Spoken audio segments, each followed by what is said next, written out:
Acho que a ideia do nosso painel é falar um pouco de BIM, de projetos. Eu imagino que vocês devam estar com dúvidas, né, de como que é possível contratar obras. Né? Hoje a gente já tem um desafio nas obras públicas, que é a adoção do BIM, né, através da exigência hoje do decreto 10.306. E como é que a gente consegue integrar o BIM com esses sistemas construtivos mais eficientes, sistemas construtivos industrializados, né?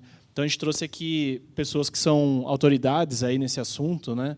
O Márcio, da AutoQI, que é uma empresa que está ajudando as entidades públicas a adotar essa nova metodologia através de muita solução, né, de projetos.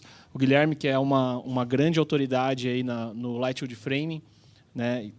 Manja tudo de sistema construtivo de madeira e está presente aí, muito presente com a gente.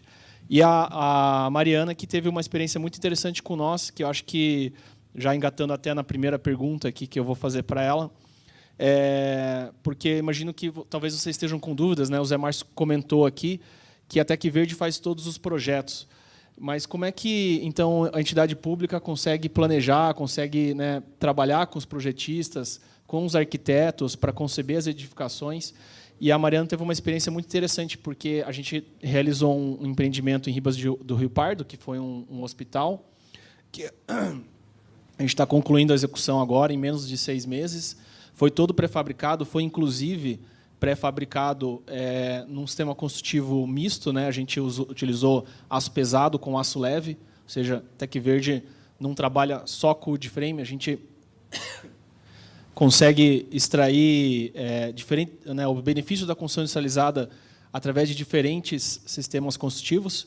E ela tem uma experiência em BIM, vem de uma trajetória BIM muito forte, mas acredito que foi a primeira vez que você trabalhou num projeto desse tipo junto com nós, né? Então, não foi um projeto que foi desenvolvido pela Tec Verde, dentro da Tec Verde. A gente conseguiu, né, fazer uma parceria com diversos projetistas para realizar essa obra. Então, acho que é um case interessante para a gente comentar aqui. Bom, primeiramente, eu quero agradecer o convite de estar aqui hoje, agradecer a presença de todo mundo aqui também, que se dispôs a vir aprender, conhecer, trocar experiências e entender mais sobre a construção off-site, a construção industrializada e como que a gente consegue levar esses benefícios realmente para a prática. Na verdade, essa experiência, de fato, como o Pedro comentou, eu, como profissional, e a nossa empresa, que vem atuando no mercado, a gente trabalha no ramo específico de projeto. É um escritório de arquitetura e de coordenação. Então, a gente não tem a atuação direta na obra para a execução de projetos. E eu tenho 7 anos de experiência já no mercado, com praticamente 90% dos projetos que a gente desenvolveu, que eu desenvolvi particularmente na minha carreira, foi coordenando dentro da esfera pública. Nos últimos 2 anos, a gente tem tido uma experiência mais ativa no mercado privado, mas essa experiência que a gente teve, em particular, na parceria com a Tec Verde, a gente uniu 2 tipos de conhecimento. A Tec Verde entrou em contato com a gente para conseguir trazer o conhecimento que a gente tem de obras hospitalares, nesse caso, e trabalhando já com o BIM, que a gente já nasceu trabalhando com essa metodologia, utilizando como ferramenta base do nosso projeto. E como que a gente, eu como arquiteta e também com o time de engenharia, que eu falo aqui até pelos outros profissionais que participaram desse projeto, que também, alguns deles, foi a primeira experiência em relação à obra industrializada, nós, como profissionais da área da construção, a gente tem que entender que nós não podemos mais ficar limitados em relação ao sistema construtivo tradicional do mercado. A gente também tem que se atualizar. Então, foi uma parceria e uma troca muito intensa, a gente levando o nosso conhecimento da área hospitalar, mas absorvendo também como que a gente, a nível projetual, como que a gente adapta os nossos projetos e como que a gente concebe os nossos projetos já pensando na construção industrializada. Então, atualmente, nas obras públicas, a gente tem, assim, a nível bem geral, e não, a gente vai ter muita especialidade, o especialista depois para conversar sobre, mas pensando que a gente tem 2 tipos de contratação, onde a gente pode fazer a contratação de projeto separado da obra, então a gente faz uma licitação de projeto e depois, posteriormente, a execução, ou a contratação mista, onde a gente faz projeto e obra contratado junto. No caso em que a gente ainda tem uma forte presença de contratações separadas, nós, como profissionais em que a gente atua nesse ramo só de projeto, o nosso desafio como profissional é realmente se atualizar e entender como a gente já projeta pensando nessa tecnologia. Então, nós não podemos ficar limitados a construir, a procurar as soluções e projetar os ambientes somente pensando na construção mais tradicional. A gente, como profissional, precisa se atualizar. E o governo, talvez até antecipando um pouco, mas o governo, o Estado, ele é um agente,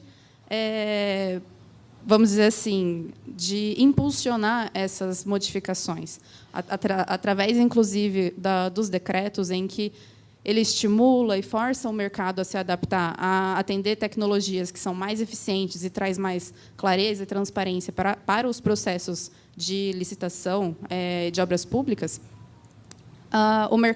O Estado ele também pode tomar a iniciativa de entender como funcionam essas tecnologias e, vamos dizer assim, moldar o mercado privado para que a gente, como profissional, se adapte para atender esses requisitos.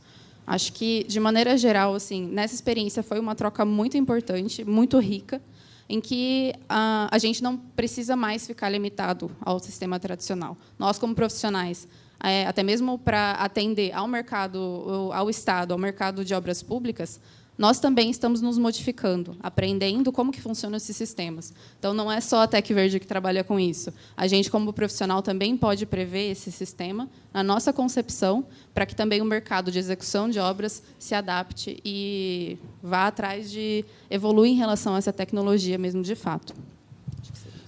Acho que tem um ponto muito interessante que você colocou, que essa sinfonia que o Zé Márcio comentou aqui, né, que precisa ser extremamente coordenada, isso realmente inicia na fase de planejamento desde a contratação, né?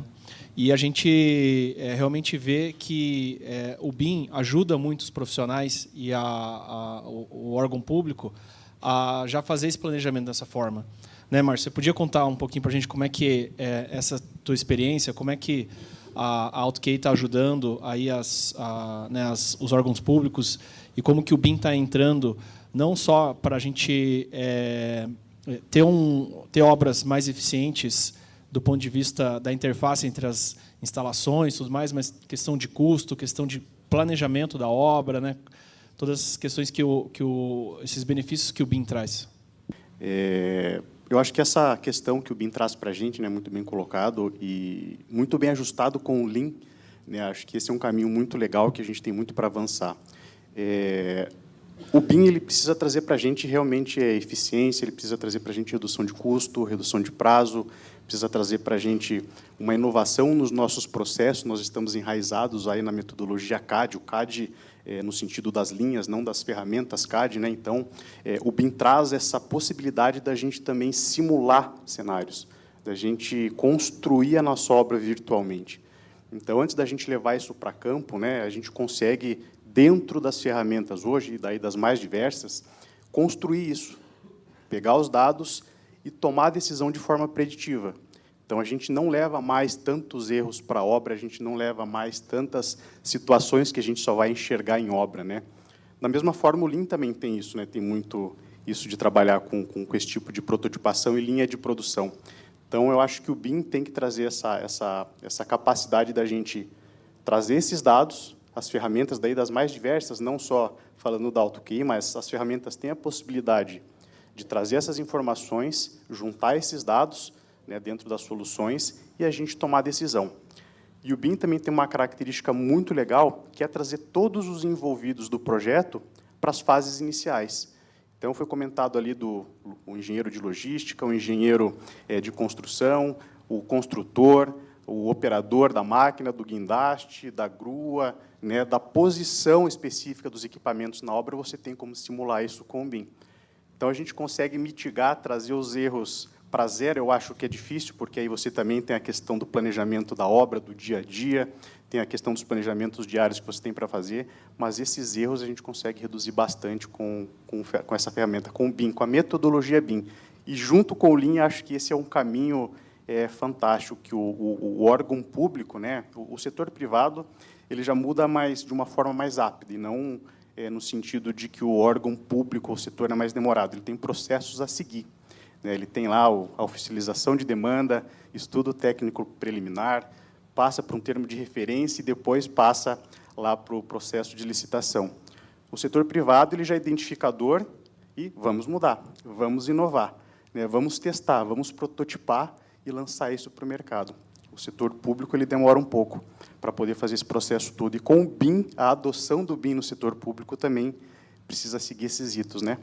Mas eu acho que esse caminho é um caminho que a gente tem que seguir, fomentar, né? Acho que a 14133 vem aí para trazer um pouco disso para a gente, né? Trazer esse fomento, colocar um pouco mais de informação para a gente, e esse é o caminho que a gente precisa seguir.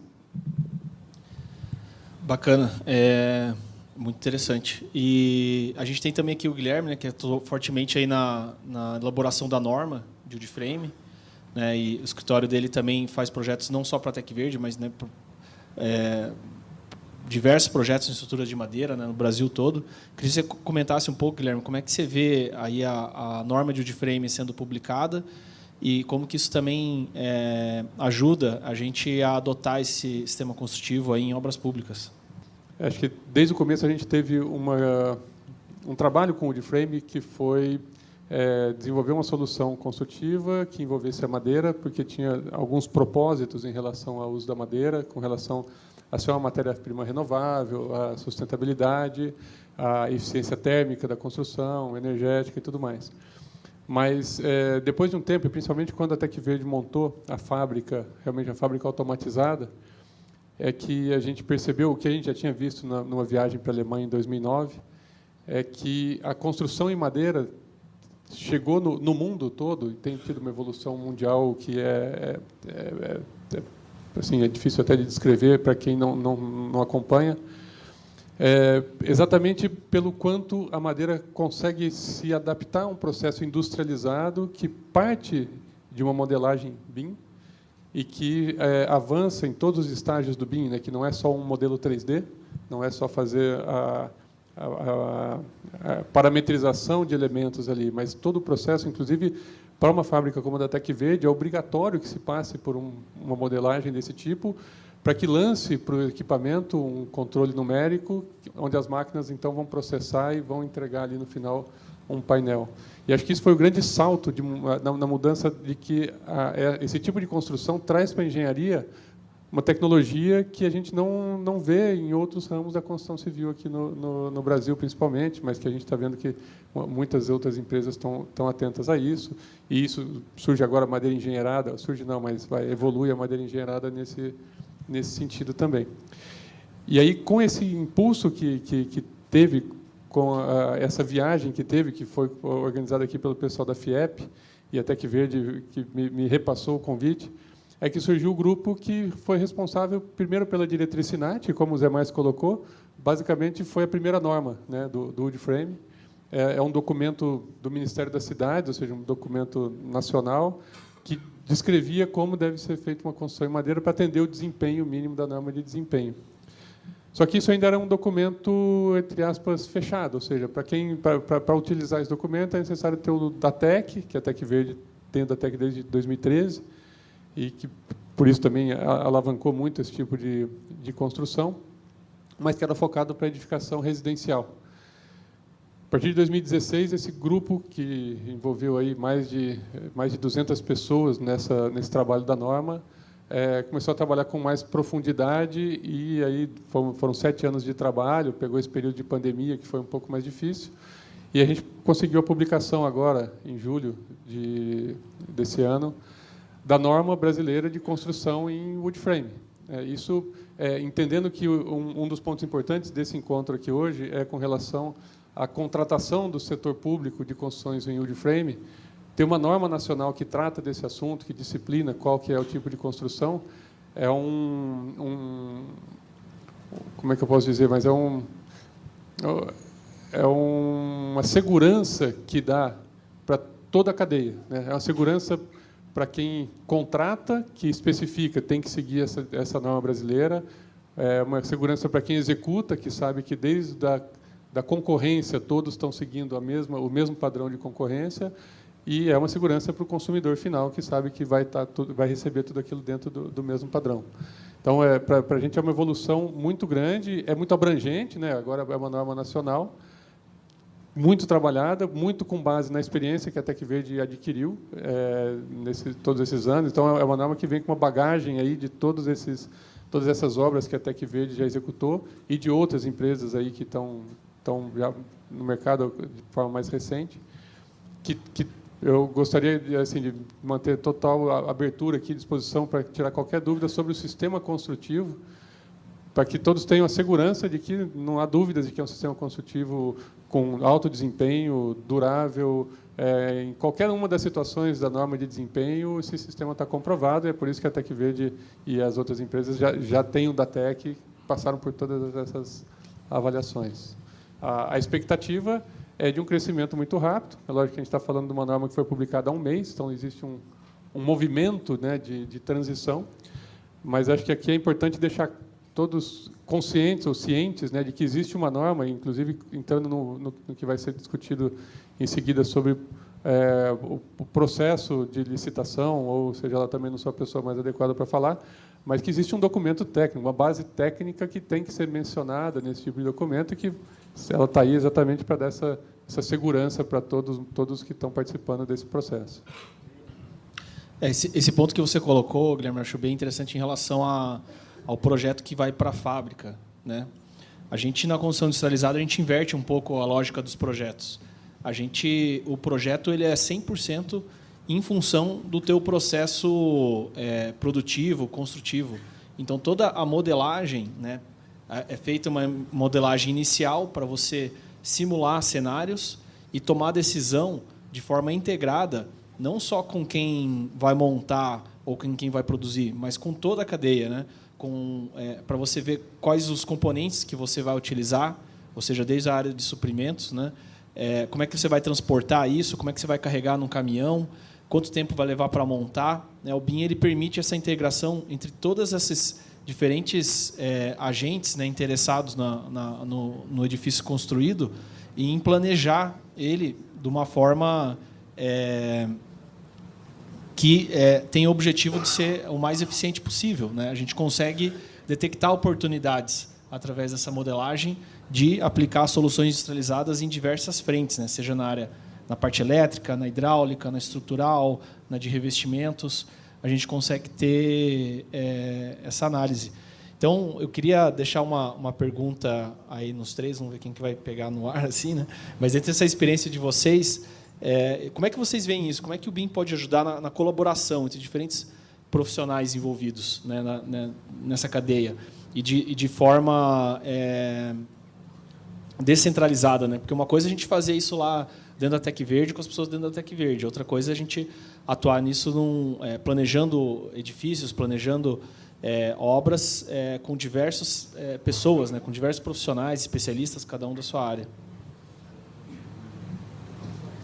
Deixa eu puxar um pouquinho para o BIM, no sentido de ferramenta. Eu acho que, nesse sentido, a gente consegue hoje trabalhar com todos os envolvidos, independente da cidade, região que você trabalhe, né? A tecnologia está aí para... a pandemia acelerou um pouco esse processo para a gente, mas hoje você consegue trabalhar conectado através de um ambiente comum de dados, diversos players, diversas disciplinas, cada um trabalhando em casa ou no escritório, em outra cidade, com o mesmo objetivo, dentro de um mesmo projeto. Então, esse ambiente centralizador das informações vai te permitir não só colocar a informação, colocar os dados, como também, de uma forma organizada, centralizar as informações e centralizar a comunicação também.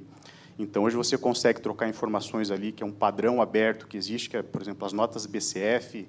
Você pode trocar informações através de gerar colisões entre uma edificação, dentro de uma disciplina ou outra, simular esses cenários, né, e devolver essas informações para os envolvidos de forma organizada e de forma padronizada. Então, acho que esse é um dos principais pontos que a gente consegue integrar todos os envolvidos, independente do espaço físico em que estejam, né? A tecnologia trouxe isso para a gente de uma forma um pouco mais acelerada, e acho que esse é um caminho que a gente não tem mais como voltar, né? A Mariana viu isso, né, nesse projeto do hospital. A gente tinha projetista em Santa Catarina, no Paraná, em São Paulo, lá na obra. né? Então, todo mundo envolvido, né? A sala de reunião é o ambiente comum de dados, né? Praticamente. E a gente vai desenvolvendo lá, né, Mari?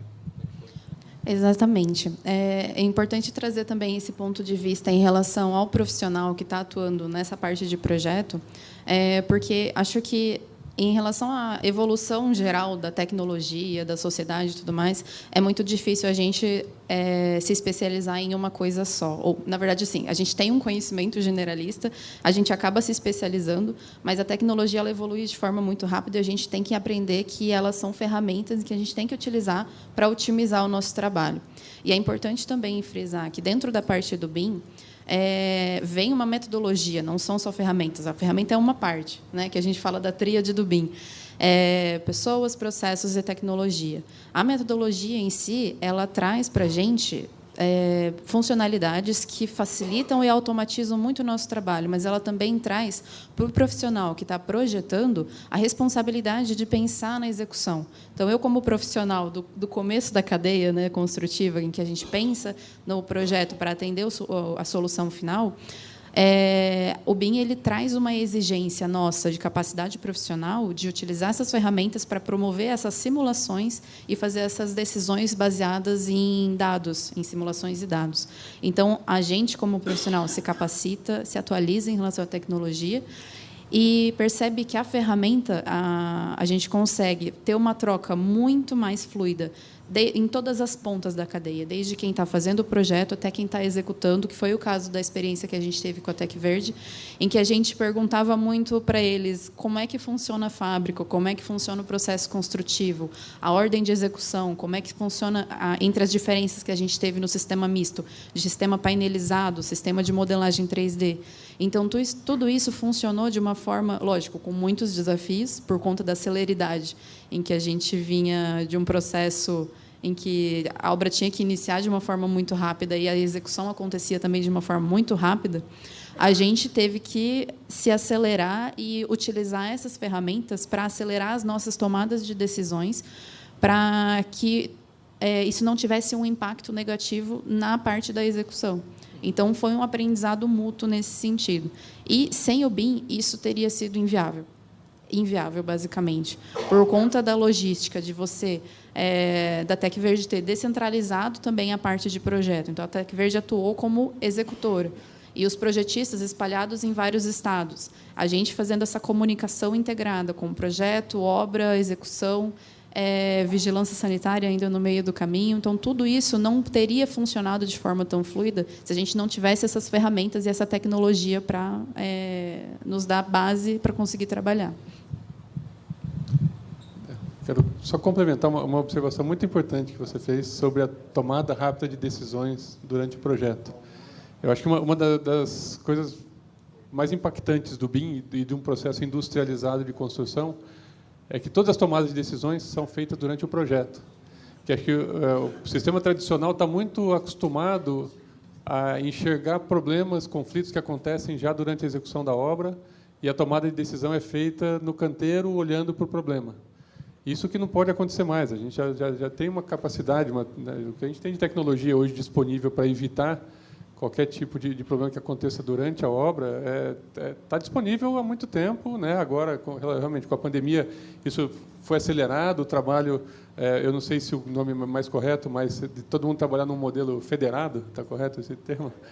Que todo mundo colabora dentro do mesmo modelo. É como se tivesse todo mundo no canteiro, cada um fazendo a sua parte. Mas nós estamos falando do projeto ainda, cada projetista executando a sua parte para finalizar um projeto. E aí, uma outra coisa que o Zé Márcio falou, que eu acho que é interessante de chamar a atenção, né? Foi praticamente 1 ano e meio de projeto da Casa 1.0 para construir uma casa em 7 horas. Então, isso é uma mudança de cultura que precisa ser também trabalhado em todo o meio, de que a fase de projeto é que tem que demandar mais tempo, no cronograma tem que ser pensado em que a fase de projeto tem que ter tempo, para que tudo seja realmente programado e a obra aconteça como tem que ser. E se a gente está falando de obras públicas, mais importante ainda, quer dizer, como você falou, né, se for privada, é mais atenta a isso, toma decisões mais rápidas. Mas o compromisso de obras públicas com a assertividade de um orçamento, de um contrato, com o que finalmente foi pago é muito grande. Todos aqui que são desse setor sabem qual a pressão que tem de que o que está programado seja cumprido. E quanto mais se dedicar ao projeto, quanto mais valor tiver a fase de projeto, mais assertividade vai ter nisso e o dinheiro público aí vai estar realmente gasto da forma como foi planejado e todos os responsáveis vão dormir tranquilos, inclusive, com isso. Acho que esse é um grande ganho do BIM para todo esse setor. Posso até, aproveitando o gancho que você comentou a respeito dessa dedicação em tempo de projeto. É importante também dizer que, como a gente está com uma presença muito forte de setor público, o BIM, dos desafios que vieram para implementar a tecnologia, é engraçado ver que eu, dentro da realidade de projetistas e implementando a tecnologia e vendo as dores, num primeiro momento, a gente tem uma curva de aprendizado muito grande para realmente absorver novas demandas de tomada de decisão, antecipação, fazer novas simulações. A gente não decide o sistema construtivo e toca o projeto. Não, a gente tem que simular sistemas, qual é o mais eficiente e tudo mais. Então, e se você for analisar qual é o percentual, não de tempo, mas de custo em relação ao desenvolvimento do projeto, claro, pensando em obras de maior grande porte, o custo de projeto comparado ao custo da obra, a percentual do projeto ele é muito pequeno dentro do custo total da execução. Só que ele tem uma importância que ela pode ditar o sucesso ou não dessa execução da edificação. Então, é importante a gente também olhar ter esse olhar e entender como nós, projetistas, temos uma responsabilidade muito grande de nos capacitar e de utilizar essas ferramentas para promover soluções melhores, só que quem vai colher o benefício final é quem está pagando essa obra. Tanto a gente, como usuário do espaço, que paga imposto e a gente vai usufruir dessa infraestrutura, como o Estado que está bancando esse investimento. Então, isso é muito importante, entender a importância do projeto e de como essa ferramenta, pensar no sistema construtivo, em algo que tem uma contribuição financeira tão pequena dentro do montante final, pode gerar um benefício muito maior em redução de custos, que às vezes você fala de 5%, mas de um montante muito grande de redução de custo, prazo, tempo, execução. Dentro disso que vocês dois falaram, eu queria trazer um contraponto aqui, só para não parecer que a gente está com um discurso combinado aqui, mas eu até vejo um pouco diferente, né? Quando a gente fala o projeto, tem que gastar mais tempo no projeto. Não é só no projeto. Eu acho que justamente o BIM ele permite que a gente detalhe obras extremamente complexas de uma forma muito mais integrada e assertiva em menos tempo, né? A gente fala muito do Lean no BIM, ou seja, o projeto enxuto, né? Você não ficar lá projetando e reprojetando e vários ciclos de revisões eternamente. Muito pelo contrário, o BIM é para você projetar uma coisa muito mais complexa, muito mais rápido, com muito menos recurso, né? Ele dá esse benefício. E o que eu entendo, na verdade, como vocês falaram, que a gente tem que gastar mais tempo nessa fase inicial, é de uma concepção de produto, né? Então, a gente fez, nas escolas, uma sala modular, que o Célio estava comentando aqui, ou seja, o Estado está praticamente contratando e emitindo ordem de serviço de um produto, não de diferentes obras, né? Ele poderia estar fazendo essas salas modulares em diversos endereços diferentes, cada uma sendo executada mais ou menos igual, mas mais ou menos diferente também. Então, através do produto industrializado, ele teve toda uma concepção anterior de viabilidade, de engenharia, de tudo mais, para ele ser adquirido como produto, de uma forma muito mais eficiente, né, com custo com previsibilidade de custo, previsibilidade de prazo, de execução, né? Então, acho que isso só queria trazer esse contraponto aí. Eu queria buscar esse gancho também, que acho que esse é um dos assuntos bem chaves dentro do BIM, né? Eu acho que dentro do BIM mesmo, você, independentemente do processo, você passa mais tempo projetando, né, com todos os envolvidos, né? Passa mais tempo detalhando no sentido de trocar informação com os envolvidos. Acho que isso é bem importante. Outro item bem legal que eu acho dentro do BIM, que a gente já tem casos aparecendo, é que a gente está reduzindo o tempo, está reduzindo o desperdício, e já tem obras no setor público que já estão com aditivo zero e prazos na metade do tempo, né? Então, a gente tem exemplos já saindo, por exemplo, ali em Santa Catarina, com escolas padrão, que saem com um projeto já no BIM, sem aditivo e na metade do tempo. E aí o BIM está trazendo o que para a gente? Está trazendo redução de tempo? Está trazendo redução de recursos? Não. Está trazendo um ganho social para a gente, porque uma escola foi entregue em metade do tempo. Então, a gente tem o ganho social, tem o ganho, até o ganho político. Então, dentro do meu mandato, dentro do meu governo, dentro da minha política, nós entregamos 2 ou 3 escolas para aquela população que estava precisando. Isso vale para o hospital, isso vale para casas populares. Então, o que a gente quer no final do dia com o BIM, com obras públicas, né? Eficiência, redução de tempo, redução de aditivo, mas a gente quer ali o bem, né, o patrimônio público disponível para a gente, o mais rápido possível, no menor custo possível. Então, acho que esse ganho do BIM, né, a gente falando em metodologia, ferramenta, política, processos e tecnologia, é o ganho social que a gente tem com o BIM também, é o ganho que a gente traz para a sociedade, é o retorno que o BIM já começa a trazer para a gente. Então, acho que isso é um ponto bem bacana, bem legal, e os casos já estão começando a aparecer. No setor privado, a gente já tem isso com uma frequência mais rápida, mas no poder público, a gente já está começando a receber isso também com bastante informação. Isso é bem bacana do BIM. Legal. Tinha uma pergunta aqui para o Guilherme, porque o Guilherme ele vem atuando com a gente de forma integrada, né, desde 2010. Né? E a gente começou com um BIM pequenininho, né? E a gente foi cada vez mais adotando a metodologia BIM, né? Então, trazendo mais ferramenta, mais tecnologia, e a gente trabalhando de uma forma integrada cada vez mais eficiente. Né? Queria que você contasse um pouco dessa experiência, Guilherme, e qual foi o resultado disso, né? A gente começou fazendo casas simples, em que dá para fazer tudo no Excel, dá para fazer tudo no AutoCAD, se quisesse. E hoje a gente faz, né, prédios, né, prédios de madeira com 5 andares, com 4. A gente fez um agora com 7 andares em Florianópolis. Então, como é que o BIM ele permite a gente ter uma assertividade, ter por exemplo, reduzir consumo de madeira, né, ser eficiente no projeto com segurança? Né? Como é que você vê esse crescimento do BIM aí ao longo dessa jornada? E como que a gente pode replicar isso, né, de uma forma mais abrangente?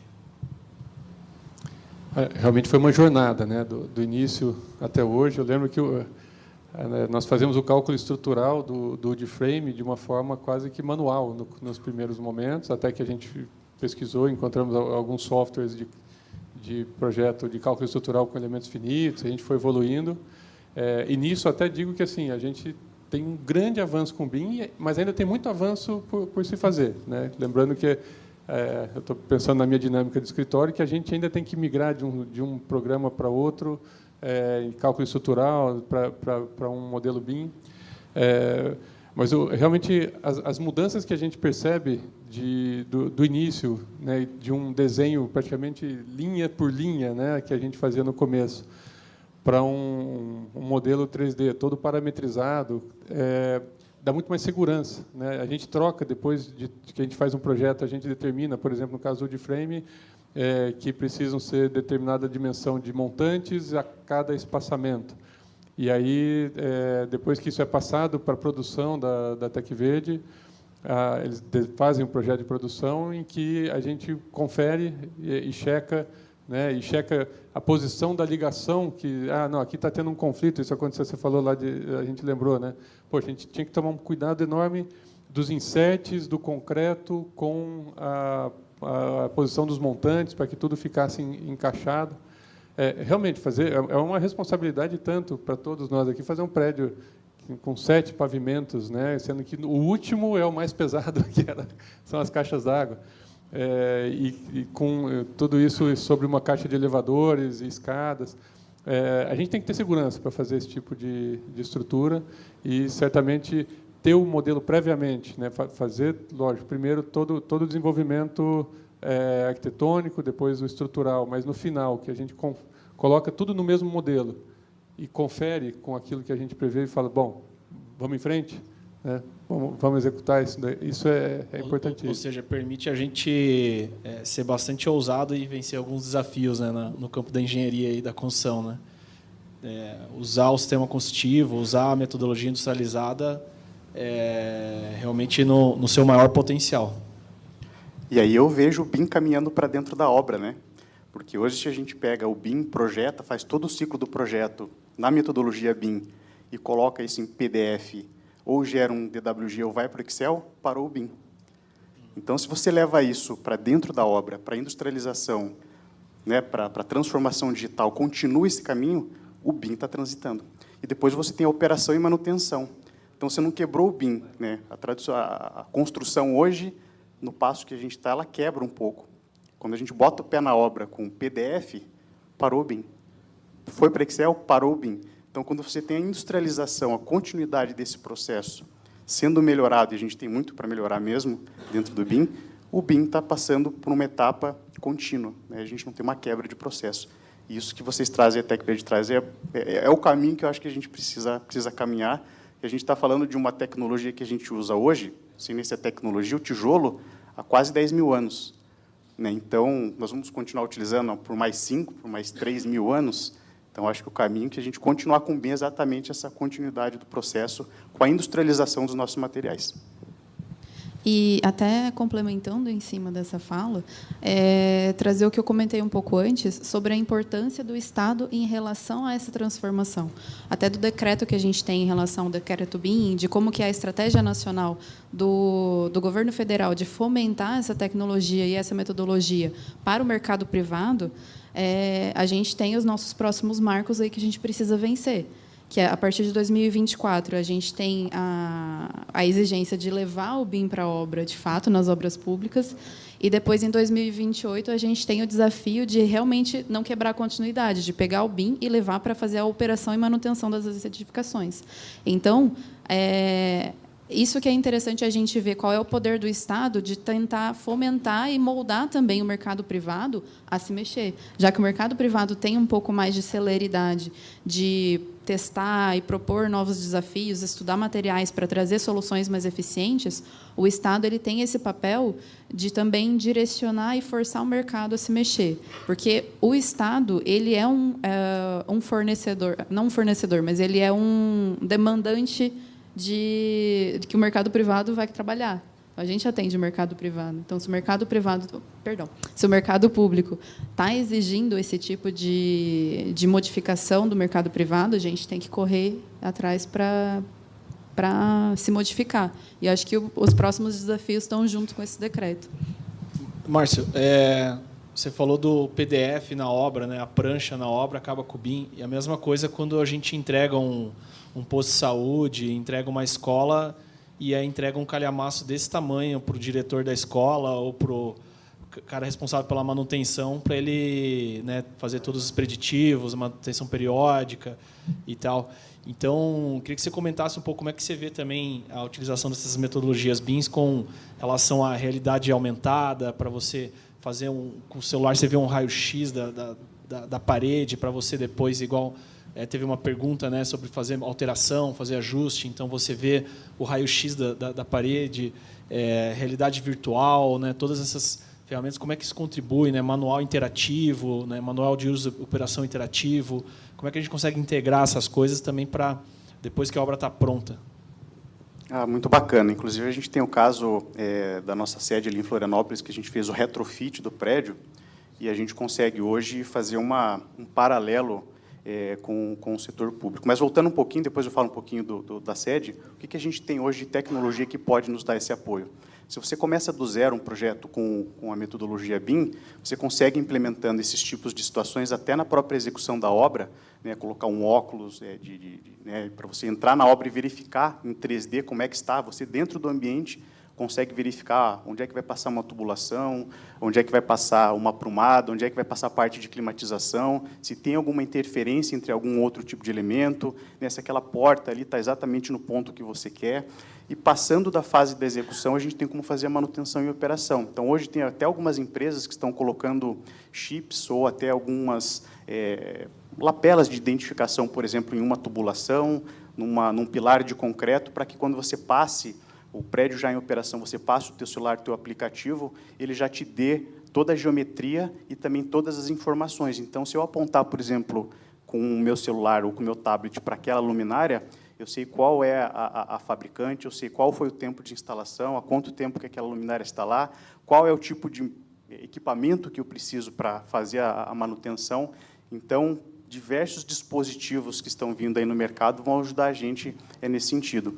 E mesmo na fase de execução, eu posso trabalhar com realidade aumentada. Então, tenho um terreno, faço todo o meu projeto, desenvolvo dentro da metodologia BIM e pego com o meu tablet ou meu celular e vou fazer a locação virtual do meu empreendimento ali na obra. Então, são ferramentas que cada vez mais vão estar presentes, né? Hoje a gente tem até medição através de um cachorro robô, né, que você deixa ele no pavimento, ele vai andando ali no pavimento e vai te construindo, protótipo ainda, né, mas está chegando, deve chegar, ele vai fazendo a medição e vai te indicando que aquela parede está com tal percentual de execução, o piso também, a tubulação também.